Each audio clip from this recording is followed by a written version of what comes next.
Урматтуу мекенештер, Россияда мигранттарга көзөмөл күчөтүлдү. Россиянын аймагында тиешелүү документтериңиз жок жүрүүдөн абайлаңыз. Каттоого туруу, регистрация, ННН, ДМС, ОМС, СНИЛС, Медкнижка, эмгек келишими, кара тизмеден текшерүү, башка тилге которуу, иш кагаздарда көйгөй болсо кайрылыңыздар. Албетте, официалдуу.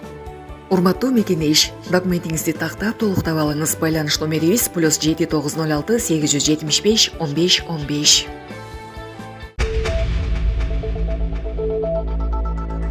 Бишкекте митинг өткөрүүгө салынган тыюу узартылды. Бишкектин борборуна митинг өткөрүүгө салынган тыюу 31 декабрга чейин узартылды. Бул тууралуу маалыматты 9 декабрда Бишкек шаарынын 1-май райондук сотунан ырастады. Маалыматка ылайык, сот Бишкектин 1-май администрациясынын тынч чогулуштарды өткөрүүнү чектөө тууралуу арызын 27 сентябрда карап канааттандырган. Митингге чыгууга болбой турган жагдайлар. Ала Тоо аянтында Эркиндик кең көчөсү темир жолдон Чүйүк кең көчөсүнө чейин, президенттик администрациянын жана жогорку кеңештин имаратынын жанында, Панфилов паркында, Таттыбүбү Турсунбаев атындагы скверде, жогорку соттун алдында, Орусиянын Кыргызстандагы элчилигинин алдында, УКМК жана Ички иштер министрлигинин имараттарынын жанында. Райондук сот ар кандай акцияларды Горький паркында өткөрүүгө уруксат берилгенин кошумчалады. Белгилей кетсек, 1-май райондук соту 2022 жылы март айында аталган аймактарда митинг өткөрүүгө тыюу салган. Андан бери чектөөнүн мөөнөтү узартылып келет. Акылбек Жапаров быйыл ИДП 9%га өскөнүн билдирди. Министрлер кабинетинин төрагасы Акылбек Жапаров 2024 жылдын январь-ноябрь айларындагы Кыргызстандын социалдык экономикалык өнүгүүсүнүн жыйынтыктарын чыгарган жыйын өткөрдү. Бул тууралуу бүгүн 9 декабрда өкмөттүн басма сөз кызматынан билдирди. Кыргызстандын экономикасы туруктуу өсүүнү көрсөтүп жатат. Бул президент Садыр Жапаровдун жетекчилиги астында өкмөттүн ишинин натыйжасы. 2024 жылдын 11 айында биз өнүгүү темпин сактап гана тем болбостон, аны тездетип, макроэкономикалык туруктуулукту чыңдап, келечектеги өсүш үчүн бекем пайдубал түздүк, деди өкмөт башчы.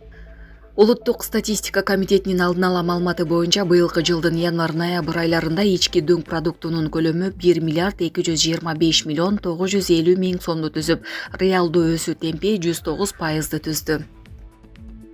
Кремль Башар Асад Москванын каягында экенин айтуудан баш тартты.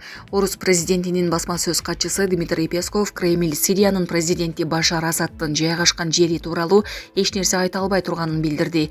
Ал бул тууралуу журналисттердин суроолоруна жооп берип жатып билдирди.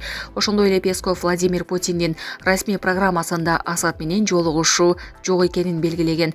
Эске салсак, сириялык козголоңчулар ишембиде Дамаскка барып кирип, мамлекеттик телеканалдын башкы кеңсесинен Башар Асадтын 24 жылдык авторитардык башкаруусу аяктаганын кабарлаган. Ал эми президент Асад өлкөдөн чыгып кетип, Орусиядан башпаник алганы белгилүү болгон. Өзбекстандын президенти 500дөй соттолгон жаранга ырайым кылды. Өзбекстандын президенти Шавкат Мирзиёев 500гө жакын соттолгон адамга ырайым кылуу боюнча жарлыкка кол койду. Бул тууралуу өзбек басылмалар жазды. Маалыматка ылайык, жарлык республиканын конституциясынын кабыл алынгандыгынын 32 жылдыгына байланыштуу чыгарылган. Анда Мирзиёев жаза мөөнөтүн өтөп жаткан, билбестиктен кылмыш жасаган 483 адамга ырайым кылган. Мунапыс берилгендердин ичинен 107 адам жазадан толук, 275 адам шарттуу түрдө мөөнөтүнөн мурда жаза өтөөдөн бошотулган. 7 соттолгондордун жазасы жеңилдетилген жазага алмаштырылат. 94 адамдын эркинен ажыратуу түрүндөгү жаза мөөнөтү кыскартылат.